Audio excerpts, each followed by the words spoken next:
Have you ever had a scary and unforgettable experience in school while growing up that left you in shock?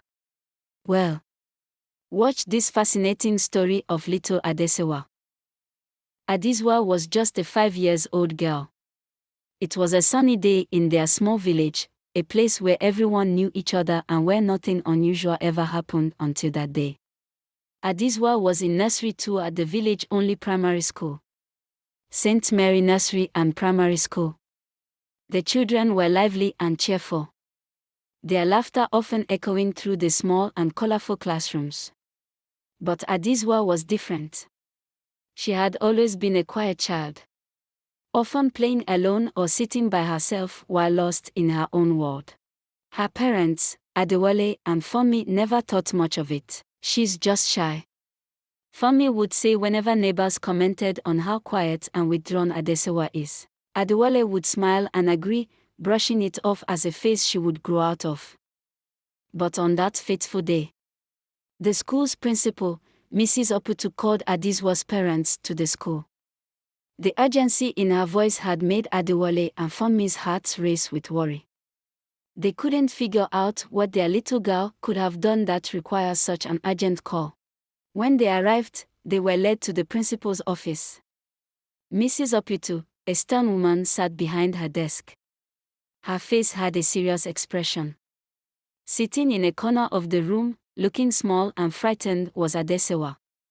Her wide and dark eyes stared at the floor, her tiny hands clenched in her lap. Adewale and Funmi exchanged a worried glance before taking seats in front of the principal's desk. "Mrs. Oputu, what happened? Is Adesuwa okay?" Funmi asked, her voice trembling. The principal sighed heavily and folded her hands on the desk. "Mr. and Mrs. Adewale, I'm afraid there's been an incident in Adesuwa's class. It's a strange one, it's so difficult to explain." "What kind of incident?" Adewale asked, his voice tight with concern. Mrs. Oputu looked at Adesuwa, who still hadn't lifted her gaze from the floor. "Adesuwa was involved in something very disturbing. We were having our usual morning lessons when all of a sudden, the classroom door slammed shut on its own. The lights went off and came on repeatedly, and the room grew cold unnaturally. Then, please subscribe to our channel now and turn on that notification bell, so you'd be the first to be notified once we upload a new story. Thank you for supporting our channel. Now let's see what happened." She paused, as if searching for words. Then, all of a sudden, one of the children started screaming. When we turned around, we saw the chalkboard had writing on it. But none of us saw anyone writing. Adewale frowned, not understanding what the woman was saying. "Writing? What did it say?" Mrs. Oputu's expression darkened. "It said, 'She is ours.'"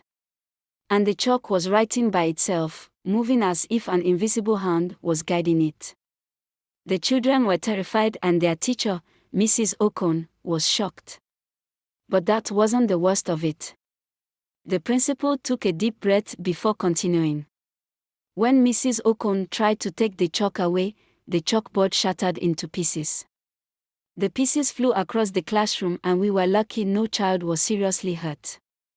But the strange thing is, all this happened while Adesuwa was staring at the board without even blinking. She didn't move or scream like the other children. She just watched." Funmi gasped, covering her mouth with her hand.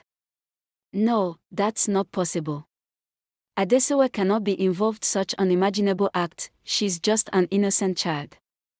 "I know this sounds unbelievable," Mrs. Oputu said, her voice softening a little, but the other children all saw it happen and said the same thing.